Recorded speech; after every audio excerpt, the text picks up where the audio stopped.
Well, she quit her corporate career to pursue mountain climbing full-time. Now, she's already climbed Mount Everest, but she's preparing to be the first woman to climb K2. Welcome to the show, expert mountaineer Lisa Thompson. Good morning, Lisa. Good morning, Alex. It's a pleasure to be here. Oh, it's a pleasure to have you on. It's so impressive what you've already accomplished, and you're getting ready to do something else that's really huge. But I want to start sort of with your story. What was the impetus for you to sort of leave your corporate career behind and become a full-time mountaineer, like we said? Yeah, there were a lot of steps that led me to that decision. It started really in 2009.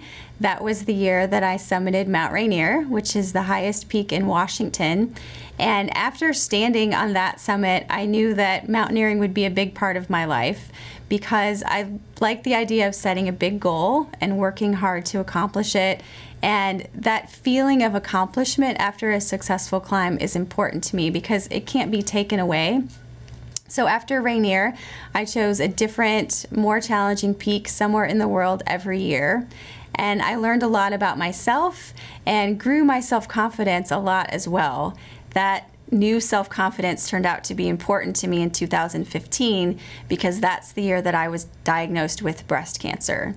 And as I was fighting cancer, the mountains took on a much broader meaning for me because I found a whole lot of strength and healing there. After I survived cancer, I committed to myself not to take life for granted anymore and to reorganize my priorities, which was how I came to the decision to put my corporate career on pause for a little bit while I focus on other things like climbing. Well, you know, beating cancer, that's arguably the biggest summit that you can climb and to overcome, and it's so incredible that you did that, so congratulations on beating it. Thank you. And last year, of course, Mount Everest, what was the biggest challenge that you had doing that? Yeah, Everest is a huge challenge, you are right. And when I arrived in Kathmandu, Nepal last March, the statistics really weren't good. No one had summited Everest in 2 years, and of all the people who have stood on the summit of that mountain, only about 8% are women. So I knew that everything would have to align just perfectly if I was going to make it to the summit and back down.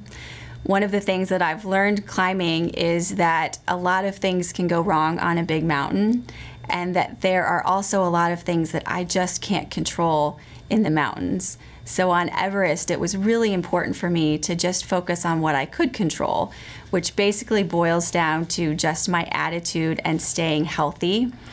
And thinking about what the things are that I need to be successful in the mountains. Mountains like Everest and like K2 are cold and harsh and unforgiving places, and that kind of an environment exasperates my dry eye symptoms. So one of the things that I need to be successful is sustain eye drops because it gives me the confidence that I need to move safely in the mountains. Definitely. It's always good to have the right gear, and that's certainly part of it. To be comfortable means that you can focus on it, certainly. So K2 is next. You're going to be the first woman to ever climb that. And how can we follow your journey? If we really want to follow along with you and be inspired by you like we already are, where can we go and learn more about you?